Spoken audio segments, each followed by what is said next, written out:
तो next question आपका y equal to px के ग्राफ से px के शून्यकों की संख्या ज्ञात करना है। आपको उसमें ज्ञात करना है शून्यकों की संख्या। तो इसमें हमें ये करना है, देखिए कि अगर हमने लिखा है y इक्वल टू px लिखा हुआ है ना, तो हमें ये देखना है कि जो ये ग्राफ है, ये x एक्स और y एक्स है, ऐसी x और y एक्स बनाई गई है सब में, और ये जो आपका बहुपद है ना px, ये px का ज्यामितीय आलेख है। तो ये ज्यामितीय आलेख है, ये सब px का ज्यामितीय आलेख बने हुए। तो हमें ये करना होता है कि px के ज्यामितीय आलेख को x अक्ष द्वारा, क्योंकि यहाँ x है, x अक्ष द्वारा कितने बिंदु पर काटा गया है उतने शून्य होंगे। तो इस वाले ग्राफ में आपको दिख रहा है कि ज्यामितीय आलेख को x अक्ष द्वारा एक भी बिंदु पे नहीं काटा गया है, इसमें शून्यों की संख्या 0। इस वाले ग्राफ में ज्यामितीय आलेख को x अक्ष द्वारा एक बिंदु पे काटा गया है, इसमें शून्यों की संख्या 1। मैंने बोला शून्यों की संख्या है, ये शून्य का वैल्यू नहीं है, x बराबर 1 नहीं है, ये कितने शून्य होंगे केवल संख्या बता रहे हैं। इसी प्रकार इस जो px, यहाँ पे जो px का ज्यामितीय आलेख है उसको x अक्ष द्वारा 1 2 3 बिंदुओं पर काटा गया है, इसमें शून्यों की संख्या 3 है। इसी प्रकार इस वाले ग्राफ में जो px है, इस px के ज्यामितीय आलेख को x अक्ष द्वारा 2 बिंदुओं पर काटा गया है, इसमें शून्यों की संख्या 2 होगी। वैसे ही इस वाले में ये जो px के ज्यामितीय आलेख को x अक्ष द्वारा 1 2 3 4 बिंदुओं पर काटा गया है, इसमें शून्यों की संख्या 4 होगी। और यहाँ पे ज्यामितीय आलेख को, px के ज्यामितीय आलेख को x अक्ष द्वारा 3 बिंदुओं पर काटा गया है, इसमें शून्यों की संख्या 3 होगी। इसी प्रकार यदि ये x बराबर py होता ना, x बराबर py, तो हम देखते कि y x द्वारा ज्यामितीय आलेख को कितने बिंदुओं पे काटा गया, वो शून्यों की संख्या होती उस केस में। फिलहाल ऐसा नहीं, आपका y बराबर px ही आता है। अगर ऐसा आ जाए तो वहां पे आप y x को कितनी बार काटा गया है या y x द्वारा ज्यामितीय आलेख को कितनी बार काटा गया है उतने शून्य होंगे उसके। अब जो हमारा क्वेश्चन है, इसमें हमें क्या करना है, द्विघात बहुपदों के शून्य ज्ञात करना। इसमें हमें द्विघात बहुपद ये शून्य ज्ञात करेंगे, और साथ ही में हम क्या करेंगे, द्विघात बहुपद के शून्यकों व गुणांकों के मध्य संबंध की सत्यता की जांच भी हम इसमें साथ ही करेंगे। ठीक है, तो पहले हमें क्या करना, 3 - 7x, तो 6x² - 3 - 7x। तो पहले हमें दिख रहा है कि गलत तरह से लिखा हुआ है, क्योंकि हमेशा जब भी आप किसी बहुपद को लिखेंगे आपने हमेशा इस बात का ध्यान रखना है कि सबसे पहले जो दो घात वाली पद है वो लिखा जाएगा, 2 घात वाला जो x की घात है वो लिखी जाएगी, उसके बाद जो पद है वो x का पद लिखा जाएगा, और जो अचर पद है वो सबसे लास्ट में लिखा जाएगा। सबसे पहले बात हमने ये समझनी है। तो ये भी हमारा गलत तरह से लिखा हुआ है, इसको पहले हम तरीके से लिखते हैं। तो 6x² - 7x और -3, जब -3 मैंने फिर यहाँ पे ठीक है -3 लिखा है मैंने, यानी यहाँ पे मैंने चिन्ह यहाँ पे क्या लगा दिया है माइनस। तो एक इंपॉर्टेंट चीज है ना, अचल संख्या के आगे जो चिन्ह होता है उसी से डिसाइड होता है कि हम जो गुणनखंड करेंगे उनको जोड़ के भी आना है और उनको घटा के भी आना है। ठीक है ना। अच्छा, सबसे पहला काम क्या था हमारा कि हमने a और जो x² का गुणांक है और जो अचर पद है उनकी मल्टीप्लाई करनी है। तो उनका हमने क्या 6 3 जा 18, तो हमारे कितना आ चुका है 18 आता है। ठीक है, अब इस 18 के हमने क्या करना है, गुणनखंड करना है। तो हमने इसमें गुणनखंड करते हैं। तो पहला तो आपका ये हो गया 18 × 1। हमेशा गुणनखंड में बड़ी संख्या पहले छोटी बात में, फिर 6 3 जा 18, 9 2 जा 18। ठीक है, अब हमें क्या करना है, जब हमने इसके गुणनखंड ढूंढ लिए तो हमने इन गुणनखंडों में उस जोड़े को लेना है जिसको माइनस करके 7 आ जाए, जिसको माइनस करके घटा के 7 आ जाएगा। तो इनमें से कौन सा वो जोड़ा है जिसको क्योंकि मल्टीप्लाई करके 18 सबको आ रहा है, उसको माइनस करके 7 आ जाए, तो किसको आ रहा है आपको दिख रहा होगा कि आपके लिए 9 × 2 18 और 9 - 2 7। उसके बाद का काम क्या था कि आपने क्या करना था, आपने सब ऐसे लिखना है, 6 अपनी जगह, x² अपनी जगह, माइनस अपनी जगह, और 7 की लिस्ट आपने क्या लिखना है 9 - 2 x और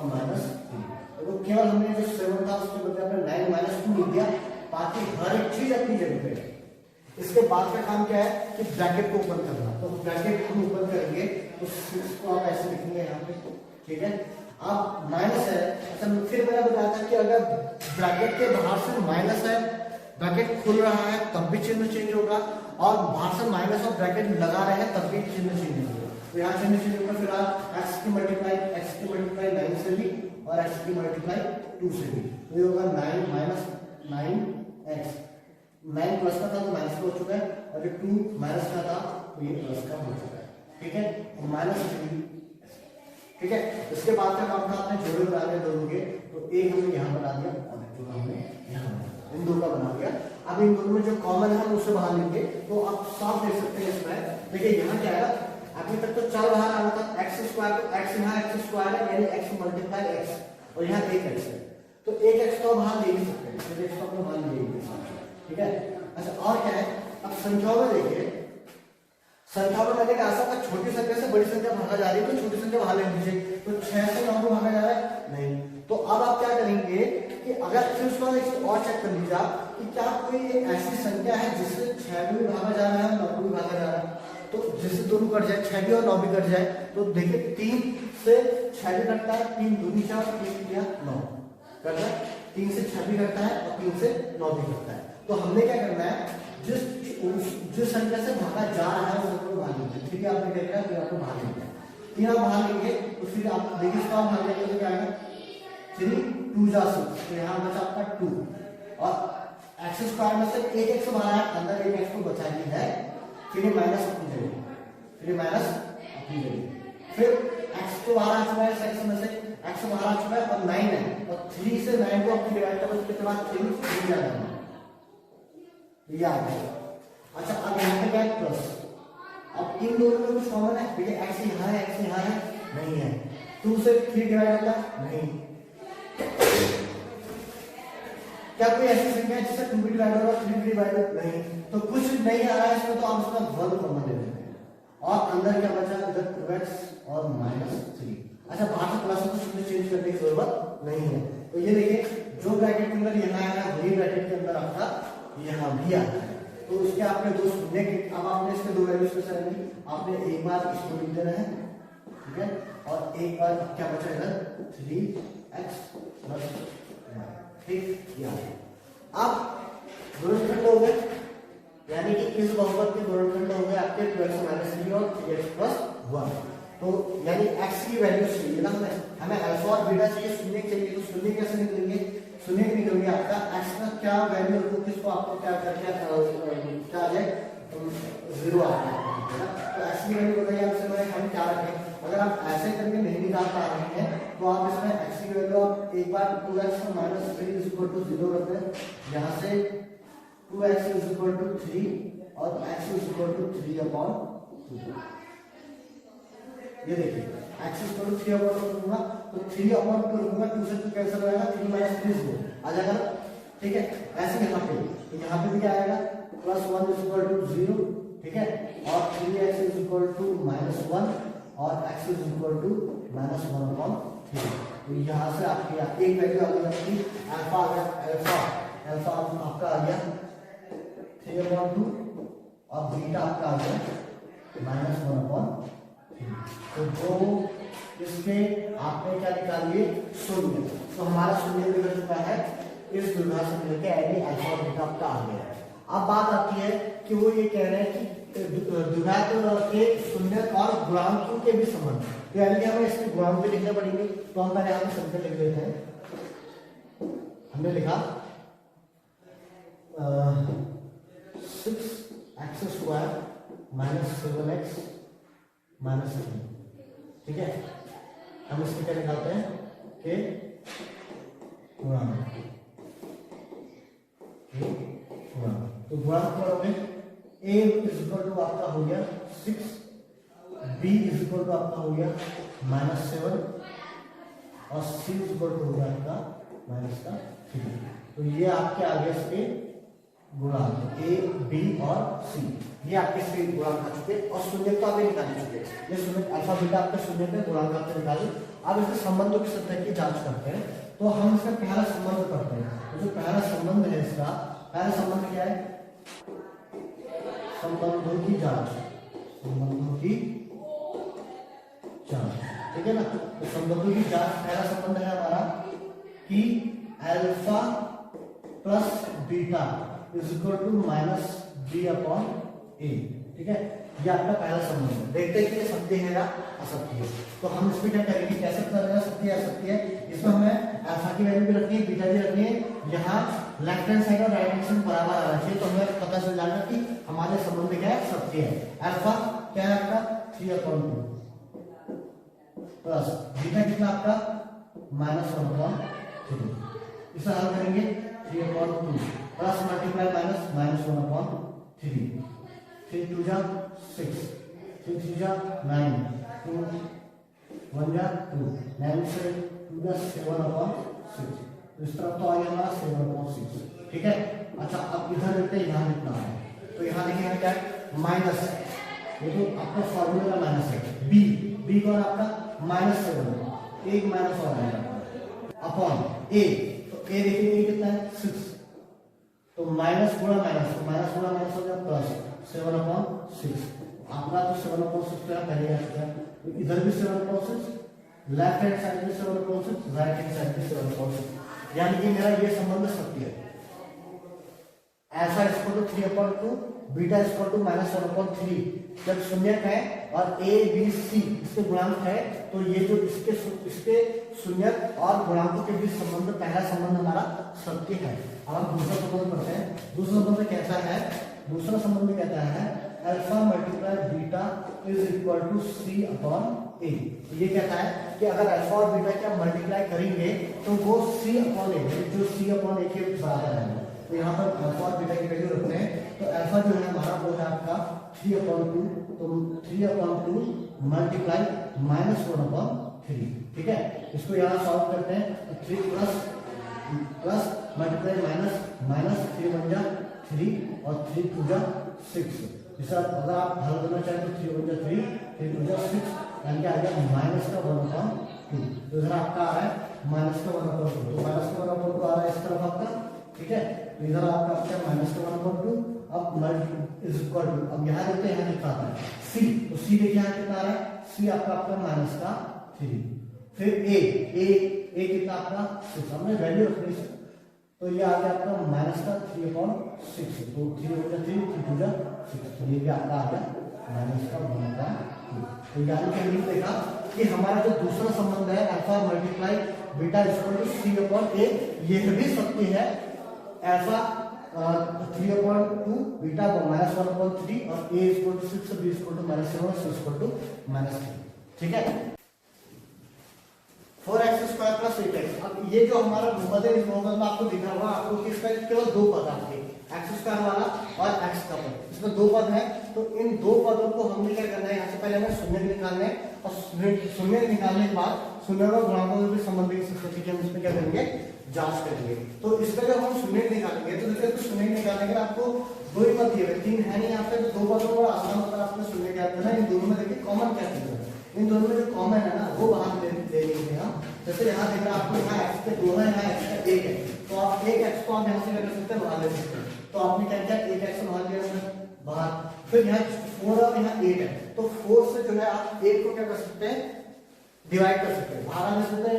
4 से आपने 8 को, अगर आप 4 से 8 को भागा देंगे तो आएगा 4 2 जा 8, तो पूरा चले आता है, तो आप 4 बाहर ले सकते हैं। तो आपने 4 भी बाहर ले लिया। अच्छा, यहाँ क्या बचा देखिए, 4 बाहर आ चुका है, x के दो में से x बाहर आ चुका है, अंदर बचा 1x प्लस x तो बाहर आ चुका है, और ये 4 है, 4 से जब हमने 8 को डिवाइड किया तो आपका कितना आ गया, 2 आया। तो ये आ गया आपका x प्लस 2। अब यहाँ x की दो वैल्यूज ऐसे लिखो जिसको यहाँ पुट करो तो 0 आ जाए। तो उसको देख के आपको ये पता चल गया होगा आपको, देखिए यहाँ पे मल्टीप्लाई है, यहाँ पे क्या आपका मल्टीप्लाई। तो अगर मैं x की वैल्यू 0 रखूं, तो अगर मैं x की 0 रखूं, यहाँ 0 हो जाएगा, 4 मल्टीप्लाई 0 0 और 0 मल्टीप्लाई x प्लस 2 0।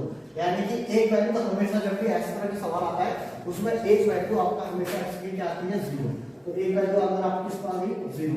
या हमेशा जब भी x² वाला x का पद दिया रहेगा उसमें जब भी हम एक शून्य निकालेंगे तो उसमें एक शून्य हमेशा 0 आता है। और दूसरा क्या आएगा, दूसरा देखिए यहाँ पे x प्लस 2 है, तो x प्लस 2 है, तो x के बदले में कितना रुपया है, एक्स के बदले यहाँ पे हम क्या रखेंगे, अगर -2 रखेंगे यहाँ पे तो -2 और +2 क्या हो जाएगा आपका 0, और 0 इसको भी 0 कर देगा और ये भी 0, यानी कि इसकी वैल्यू कितनी आएगी आपकी 0 आ जाएगी। तो यानी कि हमारा x का जो दूसरा मान निकल गया इसमें, तो x का दूसरा मान क्या निकला, x इज इक्वल टू कितना -2, क्योंकि यहाँ -2 रखने से 0 आएगा ना, x इज इक्वल टू -2 रखो, अल्फा इज इक्वल टू 0 और बीटा इज इक्वल टू -2। बड़ा सिंपल था, इसमें आपको शून्य निकालना बहुत सिंपल था इस वाले सवाल में, जिसका दूसरा वैल्यू क्या करें निकाल दिया। तो हम अच्छा, अगर आपको ऐसे में कंफ्यूजन है ना, अगर आपको ऐसे में कंफ्यूजन है तो आप एक चीज कर सकते हो इसमें, आप क्या कर सकते हो कि आप 4x को हमेशा क्या करो, जब भी ऐसा आएगा तो x इज इक्वल टू 0.4, यानी कि x इज इक्वल टू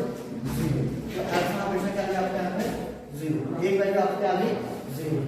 ऐसे भी यहाँ पे क्या आएगा आपका x 0 आएगा, तो यहाँ से 2 क्या आएगा, x बराबर ये 2 उधर जाएगा तो प्लस का उधर आके माइनस का, तो -2, तो x के अंदर -2, यानी कि बीटा कितना निकल गया आपका -2। तो अल्फा आपका 0 और बीटा आ गया आपका -2, तो दो वैल्यू मिल गई, ये हमें मिल गया इसके शून्य। अब हम निकाल रहे हैं इसके शून्य, तो मिल गया हमें इसके गुणांक निकालने, तो गुणांक निकालने के लिए हमको पहले लिखनी पड़ेगी समीकरण, तो हमने लिख दी है 4x² minus a plus 8x के गुणांक, तो अब हम इसके लिखेंगे आपके गुणांक, तो गुणांक में क्या है, इसका गुणांक क्या, पहला गुणांक इसका मान क्या होगा a हम लिखते हैं यहाँ पे, तो a दिख रहा है, a कौन होता है, जो x² के गुणा में है, तो x² के गुणा में कौन है यहाँ पे 4, तो a आ गया आपका 4। फिर b, तो b कौन होता है, जो x की गुणा में है, x की गुणा में कौन है 8 है, तो b आ गया आपका 8। उसके बाद आपका आता है c वाला पद यहाँ कहीं है, कहीं नहीं है, a b c है ही नहीं, तो जो पद गुणांक कितना माना आता है 0, ठीक है। तो इसमें जो शून्य हो गए हैं वो क्या, वो गुणांक हो गए, वो हो गए आपके a b c, आपने इसके गुणांक निकाल दिए। अब इसके बाद आपने क्या करना है, अब इसके बाद आपने गुणांक और शून्यकों के संबंध की जांच करनी है, तो हम यहाँ पे लिखते हैं संबंधों की जांच। तो जब हम यहाँ पे संबंधों की जांच करेंगे तो पहला संबंध हम लिखेंगे, तो पहला संबंध है आपका, पहला संबंध कहता है कि अल्फा प्लस बीटा बराबर -b अपॉन आना चाहिए, ठीक है ना। और उसी प्रकार दूसरा संबंध कहता है अल्फा मल्टीप्लाई बीटा बराबर c अपॉन a आना चाहिए, ठीक है। तो अब यहाँ पे हम अल्फा और बीटा की वैल्यू रखते हैं, तो अल्फा जो है देखिए, अल्फा कितना निकला हमारे यहाँ से, अल्फा आपका 0, तो 0 प्लस बीटा कितना आपका -2, तो 0 प्लस -2 कितना होगा आपका 0 -2, और लास्ट में आ गया आपका -2, यानी कि इस तरफ तो आ गया -2। अब यहाँ देखते हैं क्या आता है, तो -2 ये फॉर्मूले का। अब b देखिए कितना है 8, और a कितना आपका 4, तो 4 और -8 अपॉन 4, तो यानी 4 2 जा 8, यानी कि -2, यानी कि पहला संबंध सत्य है, alpha plus beta is equal to -b upon a सत्य है, इस वाले सवाल के लिए पहला संबंध सत्य हो गया। अब दूसरा संबंध देखते हैं, तो अल्फा गुणा अल्फा मल्टीप्लाई बीटा, तो अल्फा कितना है आपका, अल्फा देखो यहाँ पे आपका क्या है 0, तो 0 मल्टीप्लाई बीटा कितना आपका -2, तो 0 की मल्टीप्लाई किससे भी करेंगे तो हमेशा क्या प्राप्त होगा आपको 0, तो यहाँ तो 0 हो गया। अच्छा यहाँ देखते कितना आता है c अपॉन a, तो आपने देखा है c कितना है, c आपका 0 अपॉन a आपका होगा 4, तो 0 अपॉन 4 आपका 0, तो यहाँ 0 के साथ मल्टीप्लाई है तब भी 0 होता है, अगर आप 0 को किसी भी संख्या से डिवाइड करते हैं तो भी आपका 0 ही आता है। तो नेक्स्ट क्वेश्चन है आपका x² - 15, तो x² - 15 में हमने क्या करना है, पहले तो हमने इससे शून्य ज्ञात करना है, उसके बाद हमने इसके शून्य को गुणांकों के संबंध की सत्यता की जांच करनी है। तो हम इसके जो शून्य ज्ञात करेंगे ना, इसको अब इसको देखो, आप देखेंगे क्या है, x² वाला पद है और अचल पद है, x वाला पद गायब है इसमें। तो जब भी आप निराला इस सवाल को करेंगे तो आपने यहाँ पे हमेशा पता क्या यूज करना है, आपने यहाँ पे हमेशा यूज करना है a² minus b² is equal to a plus b और a माइनस b। आपने इस वाली समीकरण को यूज करना हमेशा जब भी आपके पास x² वाला पद होगा और अचल पद होगा, उस केस में हमेशा आपने इस समीकरण को यूज करना है a² माइनस b²। अब ये कैसे बनेगा देखिए, आपने x² है ना, तो x² को हमने क्या लिखना है, x² तो ठीक है अपनी जगह पे। अच्छा 15 है, 15 को किसका वर्ग लिखें, कोई संख्या है नहीं 15 का वर्ग, तो इसको हम ऐसा कर सकते हैं, हम वर्गमूल 15 करते हैं और उसके बाद वर्ग लगा देते हैं, ठीक है, वर्गमूल 15 के बाद वर्ग। आप देखिए वर्ग से वर्गमूल कर दिया, 15 ही बचा हुआ है। तो यानी यहाँ a का काम कौन कर रहा है आपका, a का काम कर रहा है आपका x, और b का काम कौन कर रहा है, b का काम कर रहा है आपका वर्गमूल 15 यानी रूट 15 आपका b का काम कर रहा है। तो इसको हम क्या लिखते हैं, a स्क्वायर यानी a square minus b square, तो हम लिखते हैं a plus b a minus b। तो जब हम इसको a plus b minus b लिखते हैं तो क्या आएगा, x plus root 15 a plus b और a माइनस b यानी x माइनस रूट 15। क्लियर हो गया।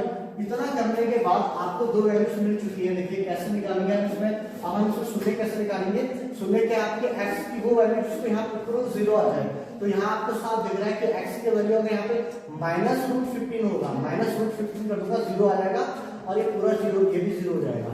अगर यहाँ पे प्लस 15 कर दूंगा तो 0। अगर ऐसा समझ नहीं आ रहा तो आप इसको कैसे निकालेंगे वैल्यू, आप x प्लस रूट 15 बराबर 0 लिख देंगे यहाँ पे, तो x बराबर आ गया माइनस का रूट 15। यह हो गया आपका एक वैल्यू, यानी अल्फा बराबर आ गया आपका माइनस का रूट 15। क्लियर है।